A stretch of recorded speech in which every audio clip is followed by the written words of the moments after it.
कह रही है चलने वाली नहीं, ये गिरने वाली सरकार है। और क्योंकि ऊपर से जुड़ा कोई तार नहीं, नीचे कोई आधार नहीं, अधर में जो है अटकी हुई वो तो कोई सरकार नहीं। कोई वही जो राम रची राखा, ये है उसका फैसला, जिसकी लाठी में नहीं होती आवाज। जो करते थे किसी को लाने का दावा, वो हैं खुद किसी के सहारे के लाचार। हम अयोध्या से लाए हैं उनके प्रेम का पैगाम, जो सच्चे मन से करते हैं सबका कल्याण। सदियों में जन जन गाता है जिनके गान, अभय दान देती जिनकी मंद मंद मुस्कान, मानवता के लिए उठता जिनका तीर कमान। अध्यक्ष महोदय, जो असत्य पर सत्य की जीत का है नाम, उफनती नदी पर जो बांधे मर्यादा के बांध, वो है अवध के राजा पुरुषोत्तम प्रभु राम। हम अयोध्या से लाए हैं उनके प्रेम का पैगाम।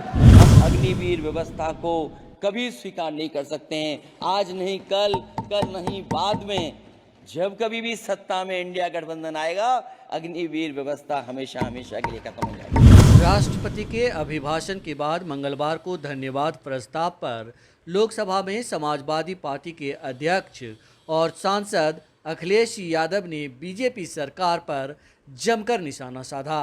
अखिलेश यादव ने कहा कि 1947 में भारत को औपनिवेशिक शासन से मुक्ति मिली थी, लेकिन 4 जून 2024 को भारत को सांप्रदायिक शासन से मुक्ति मिली।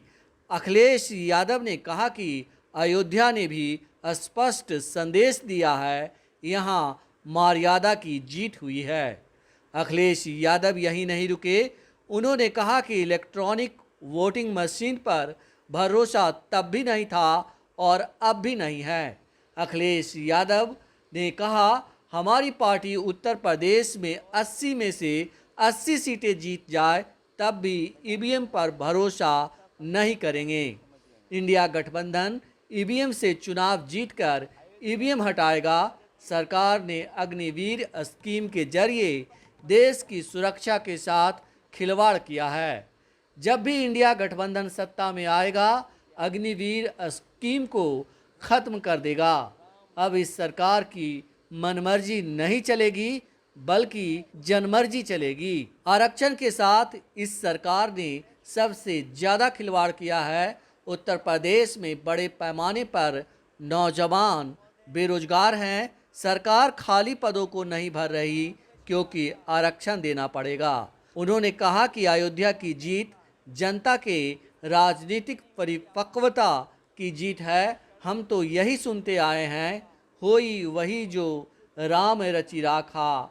ये उसका फैसला है जिसकी लाठी में नहीं होती आवाज़। जो करते थे किसी को लाने का दावा, वो खुद हैं किसी के सहारे के लाचार। तो सुनिए अखिलेश यादव ने किस तरह से बीजेपी सरकार पर, एनडीए सरकार पर, मोदी सरकार पर एक के बाद एक तीर चलाए। देश के उन सभी समझदार और ईमानदार मतदाताओं को धन्यवाद, जिन्होंने लोकतंत्र को एक तंत्र बनाने से रोका।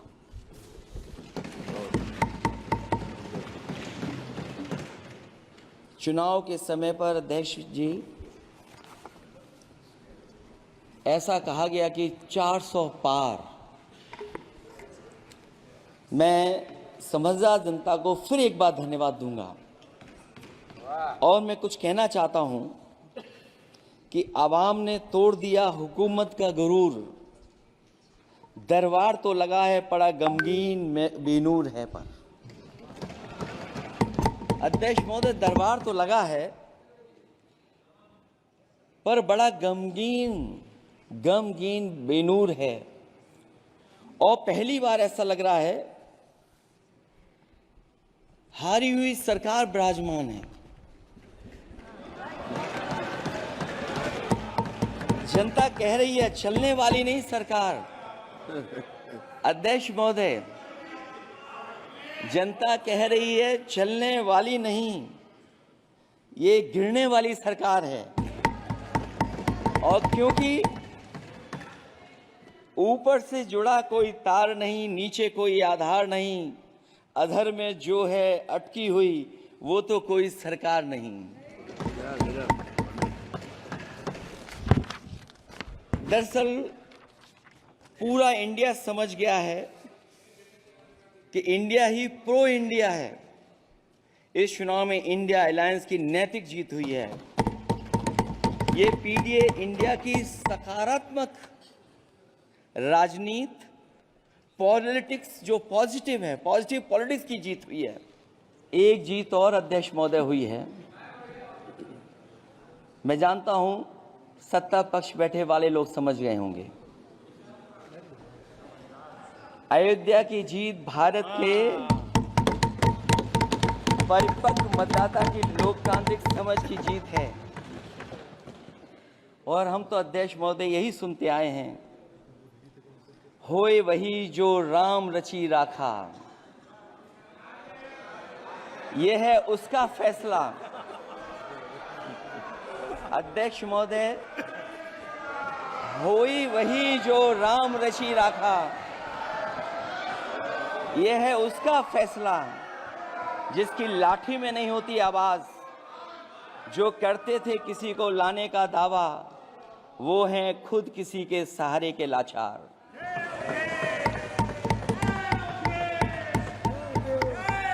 अध्यक्ष महोदय, मैं फिर कह देना चाहता हूं, होए वही जो राम रची राखा।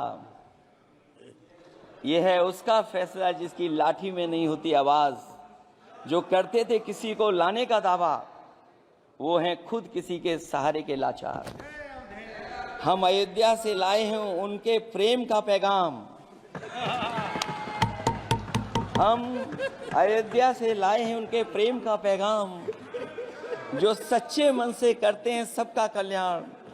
सदियों में जन जन गाता है जिनके गान, अभय दान देती जिनकी मंद मंद मुस्कान, मानवता के लिए उठता जिनका तीर कमान।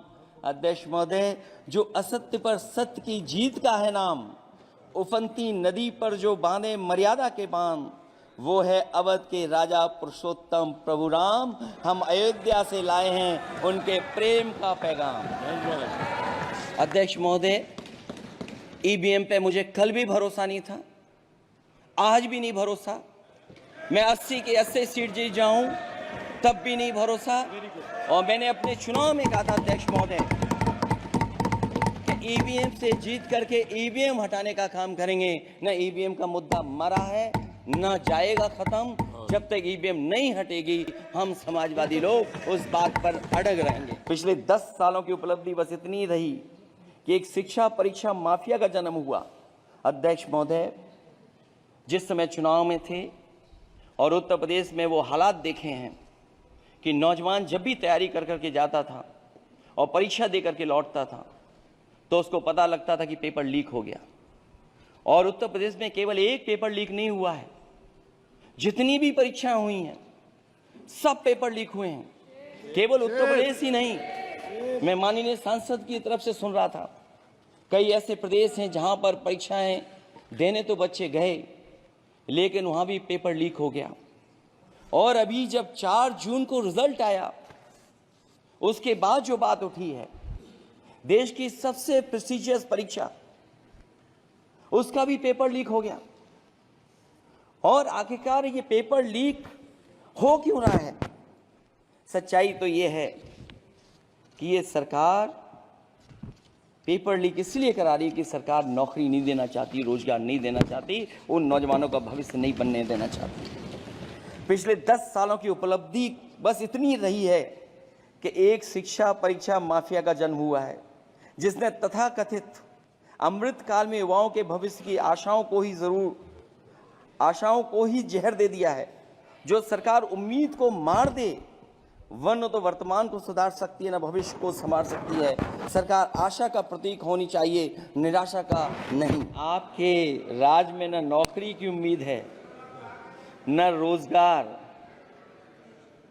क्योंकि आपने छोटे कारोबारी तक को इतना छोटा बना दिया है कि न तो वो अपना पेट भर सकता है, न किसी को नौकरी पर रख सकता है। जो कुछ पद निकलते भी हैं तो उन पर लेटरल एंट्री के नाम से पिछले दरवाजे से कुछ खास संगी साथियों को रख लिया जाता है। आरक्षण का हक नॉट फाउंड सुटेबल के नाम पर हड़पा जा रहा है। और अध्यक्ष महोदय, आरक्षण के साथ इतनी खिलवाड़ किसी सरकार ने नहीं की होगी जितनी खिलवाड़ इस सरकार ने की है। जहां सरकारी नौकरियां नहीं दी जा रही हैं, और सरकारी नौकरियां इसलिए नहीं दी जा रही हैं क्योंकि उन्हें आरक्षण देना पड़ेगा। जिस प्रदेश से मैं आता हूं वहां सबसे बड़े पैमाने पे नौजवान बेरोजगार है, और पिछले 10 साल में जो पेपर उन्होंने लीक कराए हैं वो इसीलिए कराए हैं क्योंकि नौकरी ना देनी पड़े, और अगर नौकरी देनी पड़ेगी तो उन्हें आरक्षण भी देना पड़ेगा। ये जानबूझ करके सरकार नौकरी और आरक्षण के साथ खिलवाड़ कर रही है। जो बात कभी अध्यक्ष महोदय कास्ट सेंसस की उठी थी, हम उस कास्ट सेंसस के पक्ष में हैं कि बिना कास्ट सेंसस के सामाजिक न्याय संभव नहीं है। सबको हक दिला पाना मुश्किल है। अध्यक्ष महोदय, राष्ट्रपति जी के अभिभाषण में अग्निवीर को लेकर के जो चिंता विपक्ष की थी और देश के नौजवानों की थी, वो चिंता वैसी की वैसी बनी है। अध्यक्ष महोदय, मैं ये कहना चाहता हूँ, मैं खुद मिलिट्री स्कूल से पढ़ा हूँ। मेरे साथ के बहुत बड़े पैमाने पे लोग फौज में हैं। मैंने समय समय पे जो मेरे साथ पढ़े जो सीनियर थे उनसे भी जानकारी हासिल की है। बड़े बड़े ऑफिसर से मैंने पूछा है, वो शायद आपको न बता पाएं, लेकिन दबी जुबान में उन्होंने कहा है कि देश की सुरक्षा के साथ अग्निवीर जैसी व्यवस्था लागू करने से समझौता हो रहा है। अध्यक्ष महोदय, किसी भी देश की सबसे बड़ी प्राथमिकता अगर कोई है तो वो देश की सीमाओं की सुरक्षा है। अग्निवीर जैसी व्यवस्था से कभी संभव नहीं है। अध्यक्ष महोदय, हम अग्निवीर व्यवस्था को कभी स्वीकार नहीं कर सकते हैं। आज नहीं कल, कल नहीं बाद में, जब कभी भी सत्ता में इंडिया गठबंधन आएगा, अग्निवीर व्यवस्था हमेशा हमेशा के लिए खत्म हो जाएगी। महोदय, कहने को सरकार ये कहती है कि ये 5th लार्जेस्ट इकोनॉमी बन गई है और जीडीपी के मामले में 5th वर्ल्ड की इकोनॉमी बन गई है। लेकिन अध्यक्ष मोदी, ये सरकार क्यों छिपाती है कि अगर ये हमारी सबसे लार्जेस्ट इकोनॉमी, अगर हम 5वें नंबर पर हैं, तो हमारे देश की पर कैपिटा इनकम, प्रति व्यक्ति आय हमारे किस स्थान पर पहुंची है। और हम लोगों ने तो अध्यक्ष महोदय देखा है कि अगर दिल्ली की सरकार ने कहा होगा कि $5 ट्रिलियन की इकोनॉमी बनेगी, तो जहां से प्रधानमंत्री जी चुन करके आते हैं, वहां का प्रदेश के सरकार भी कह रहे कि हम $1 ट्रिलियन इकोनॉमी बना लेंगे। देश की इकोनॉमी कहां पहुंच गई, पर कैपिटा इनकम क्या है। लेकिन अगर उत्तर प्रदेश की इकोनॉमी को अगर $1 ट्रिलियन की इकोनॉमी बनना है तो कम से कम 35% की ग्रोथ चाहिए। मुझे नहीं लगता है कि 35% की ग्रोथ उत्तर प्रदेश पा पाएगा। हम हंगर इंडेक्स में कहां खड़े हैं, नीचे से कहां हैं। जो 5th लार्जेस्ट इकोनॉमी की बात कर रहे हैं, वो इनइक्वालिटी के पैरामीटर पे कहां खड़े हैं, वो हैप्पीनेस इंडेक्स में कहां खड़े हैं। मुझे याद है अध्यक्ष महोदय, देश के प्रधान सांसद जी ने अनाथ पशुओं के बारे में बहुत कुछ कहा था। अनाथ पशुओं की समस्या से छुटकारा दिलवाने के लिए कब वादा किया हुआ, लेकिन कई चुनाव बीत गए हैं, अभी तक गन्ने का भुगतान 2 हफ्ते का वचन जो दिया था, कहां दिया था। अब तो वचन देने वाले को भी याद नहीं है। हर बात को जुमला बना देने वाले लोगों के ऊपर से जनता का भरोसा उठ गया है। इसीलिए बहुमत की सरकार नहीं है, ये सहयोग से चलने वाली सरकार है। डबल इंजन के नाम पर उत्तर प्रदेश को टकराहट के सिवा कुछ हासिल नहीं हुआ है। उत्तर प्रदेश में प्रभुत्व की लड़ाई दो लोगों को आपस में लड़ा रही है, लेकिन उसकी मार जनता को सता रही है। अध्यक्ष महोदय, जिन्होंने कहा कि हम आय किसानों की दोगुनी कर देंगे, आज किसान पूरा देश का देख रहा है कि उसकी आय कहां दोगुनी हो गई। और जिस तरह महंगाई बढ़ी है, सरकार बताए कि महंगाई इस बढ़ने पे उसकी आय कितनी होनी चाहिए। और जो इंफ्रास्ट्रक्चर की बड़ी बड़ी बातें की गई थी कि एमएसपी लागू करने के लिए एग्रीकल्चर सेक्टर का इंफ्रास्ट्रक्चर तैयार होगा, लेकिन जहां तक मैंने उत्तर प्रदेश में देखा है, अगर इस सरकार में एक भी नई मंडी बनी हो तो मुझे सरकार बता दे। अध्यक्ष महोदय, जो इंफ्रास्ट्रक्चर एग्रीकल्चर सेक्टर में बनाने की बड़ी बात कही थी, अगर सरकार की तरफ से एक भी मंडी 10 साल में बनी हो तो जरूर सरकार बताए। जो सरकार मंडी नहीं बना सकती है उस पर एमएसपी का भरोसा कैसे कर सकते हैं, जिन्होंने एमएसपी का भरोसा दिलाया था। हम अध्यक्ष महोदय आपके माध्यम से यही कहेंगे कि जो राष्ट्रपति के अभिभाषण में लीगल गारंटी एमएसपी को मिलनी चाहिए थी, वो क्रॉप्स को नहीं मिली है। न केवल फसलों को मिले बल्कि हॉर्टिकल्चर क्रॉप्स को भी एमएसपी देने का फैसला हो, जिससे कि हमारा किसान खुशहाल हो सके।